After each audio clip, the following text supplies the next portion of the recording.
Hello, I'm Dr. Michael Atkins from the Georgetown Lombardi Comprehensive Cancer Center in Washington, D.C. And on behalf of my co-authors, I'm pleased to present the first disclosure of data from study C800-23, a global phase 2 study of botensilimab or BOT with or without balstilimab or BAL in patients with advanced cutaneous melanoma refractory or resistant to prior anti-PD-1 therapy with or without prior anti-CTLA-4 therapy. This is a difficult to treat population with limited effective options, particularly for those patients with primary resistance or prior exposure to both anti-PD-1 and anti-CTLA-4 therapy. BOT is a multifunctional Fc-enhanced anti-CTLA-4 antibody designed to augment T cell priming, deplete intratumoral regulatory T cells, and activate antigen-presenting cells. BAL is an anti-PD-1 antibody. Together, this regimen is intended to overcome checkpoint inhibitor resistance by broadening immune activation and reshaping the tumor microenvironment. This open-label study enrolled patients with unresectable stage 3 or stage 4 cutaneous melanoma. In part 1, BOT monotherapy was evaluated in two cohorts. Cohort A included patients refractory to or resistant to prior anti-PD-1 therapy alone, and cohort B included patients refractory to or resistant to both anti-PD-1 and anti-CTLA-4 therapy. Patients were randomized to BOT 50 milligrams or 150 milligrams every 3 weeks. In part 2, BOT 75 milligrams plus BAL 450 milligrams every 3 weeks was evaluated in the same clinical cohorts.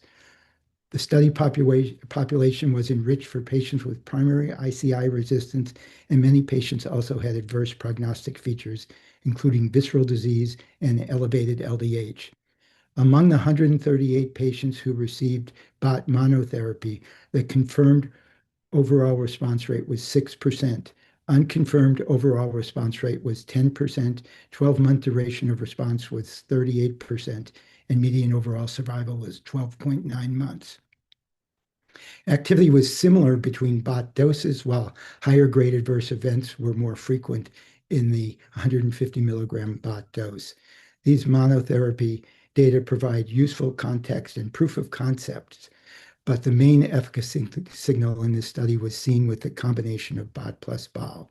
Among 36 patients treated with the combination, confirmed overall response rate was 22%. The clinical benefit rate at 24 weeks was 33%. Median overall survival was 16.6 months, and 2-year overall survival rate was 42%. Responses were durable, with the median duration of response not being reached at a 12-month landmark duration of response of 86%.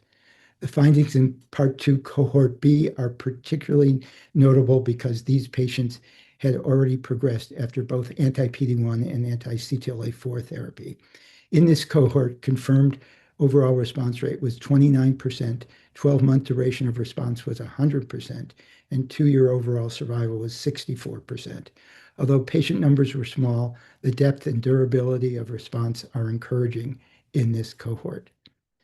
The poster also includes a case of a 67-year-old man with BRAF wild-type metastatic cutaneous melanoma and primary progression after pembrolizumab and ipilimumab.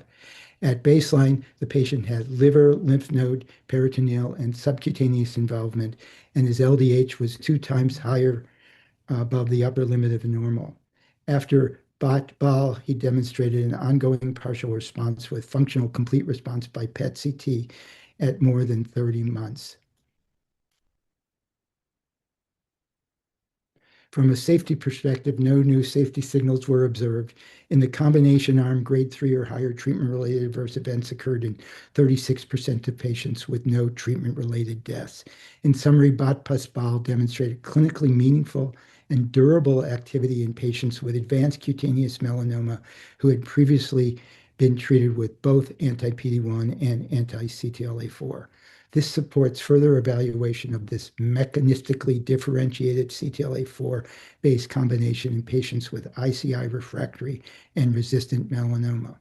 Finally, we thank the patients, families, investigators, and trial teams who made this study possible. Thank you very much.